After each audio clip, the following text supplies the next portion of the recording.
सर्वांना नमस्कार. फक्त शिक्षण या यूट्यूब चॅनलवर आपल्या सगळ्यांचे स्वागत. मित्रांनो, इयत्ता 7वी प्रथम घटक चाचणी संपूर्ण कृतीपत्रिका म्हणजेच प्रश्नपत्रिका विषय हिंदी सुलभ भारती आपण या व्हिडिओमध्ये बघणार आहोत.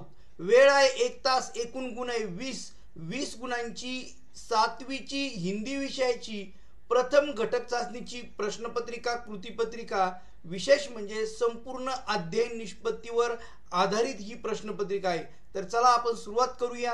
तत्पूर्वी माझी आपणास नम्र विनंती आहे, माझ्या फक्त शिक्षण यूट्यूब चॅनलला जर सबस्क्राईब केलं नसेल तर सबस्क्राईब करा, नोटिफिकेशन ऑन करा, म्हणजे माझे नवनवीन व्हिडिओ तुम्हाला सहज मिळत जातील. मित्रांनो, प्रश्न पहला, निम्नलिखित परिच्छेद पढ़कर सूचना के अनुसार कृति कीजिए.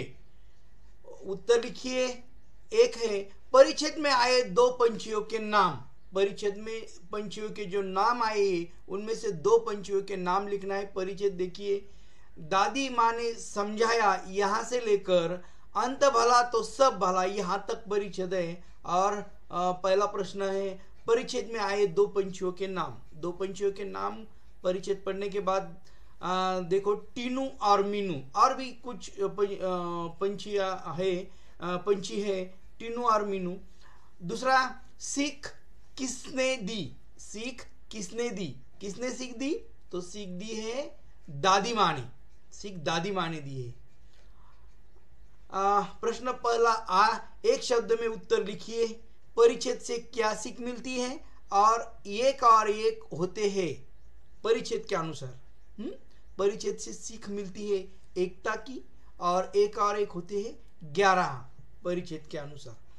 निम्न कहावत का अर्थ लिखिए. अंत भला तो सब भला. अंत भला तो सब भला, इसका अर्थ है परिणाम अच्छा तो सब अच्छा. ओके. एकता में ताकत है, इस विषय पर आपने विचार लिखिए. स्वमत लिखना है. एकता में ताकत है, इस विषय पर स्वमत लिखना है. जी हाँ, एकता में बड़ी ताकत है. एकता का अर्थ है देश के विभिन्न घटकों में विभिन्न विचारों और विभिन्न मान्यताओं के बावजूद सभी लोगों के बीच प्रेम, एकता और भाईचारा बनाए रखना. सभी में से एक होने की भावना को एकता कहा जाता है. जब हम सभी एकजुट रहेंगे तो हम मजबूत बने रहेंगे. अगर एकता हो तो हम किसी भी समस्या का सामना करने में सक्षम रहते हैं, सक्षम हो सकते हैं. ओके. ये 2, 3, 4, 5, 6 और 7 अंक के लिए पहला परिच्छेद. आगे देखो,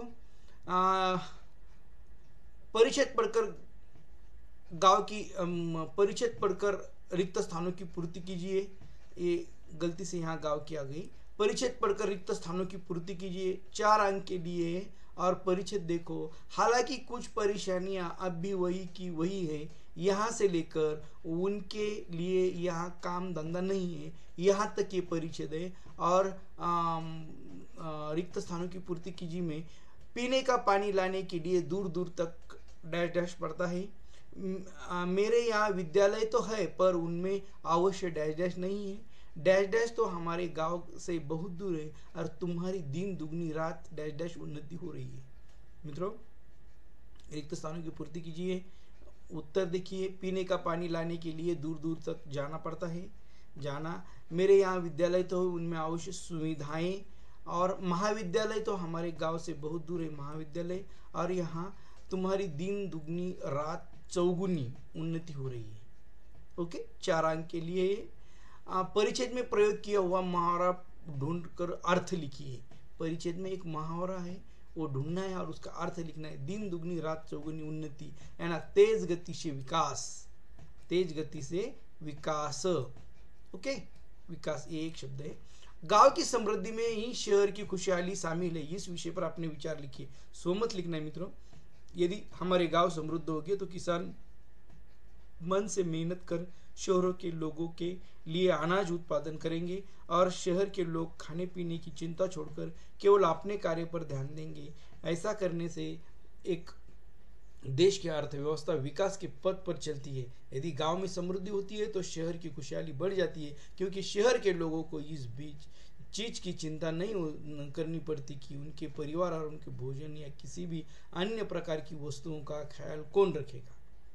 ओके. ये दूसरा परिच्छेद 2, 3, 3 और 4 7 और पहला परिच्छेद 7 यानी 14 अंक हुए। आगे 14 अंक के बाद प्रस्तुत कविता पढ़कर सूचना के अनुसार कृति कीजिए। 6 अंक के लिए यानी 20 अंक हो जाएंगे। कृतियाँ क्या है? कृतियाँ कविता में फूलों और तितलियों के बीच का अंतर। पहले कविता देखेंगे कौन सी कविता है। ये कविता है फूला और कांटे। है जन्म लेते जगह में एक ही, यहाँ से लेकर पूरी कविता है। जो कि इसी में हो बड़प्पन की कसर, यहाँ तक है ये कविता। और पहला प्रश्न जो है, कविता में फूल और तितली के बीच का अंतर क्या है? अंतर फूलों के रंग अलग अलग और तितलियों के रंग एक जैसे। कविता में फूल और तितली के बीच का अंतर क्या है? फूल के रंग अलग अलग है, फूल के रंग अलग अलग है और तितलियों के रंग एक जैसे है, ये अंतर है।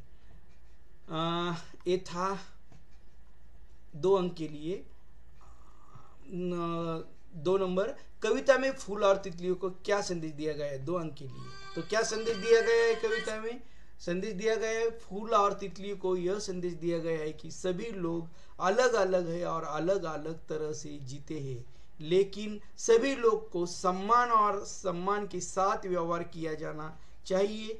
हमें दूसरों के साथ भेदभाव नहीं करना चाहिए, भले ही वे हमारी तरह न हो। ये कविता में फूल और तितली को संदेश दिया गया है।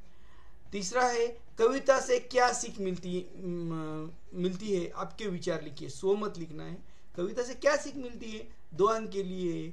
मुझे लगता है कि कविता बहुत ही सुंदर और प्रेरणादायी है। यह हमें यह सिखाती है कि सभी लोगों को सम्मान और सम्मान के साथ व्यवहार किया जाना चाहिए, भले ही वे हमारी तरह न हों। हमें दूसरों के साथ भेदभाव नहीं करना चाहिए। ये पूरे 20 अंक की ये हो गए मित्रों। और फिर मिलेंगे, तब तक के लिए धन्यवाद।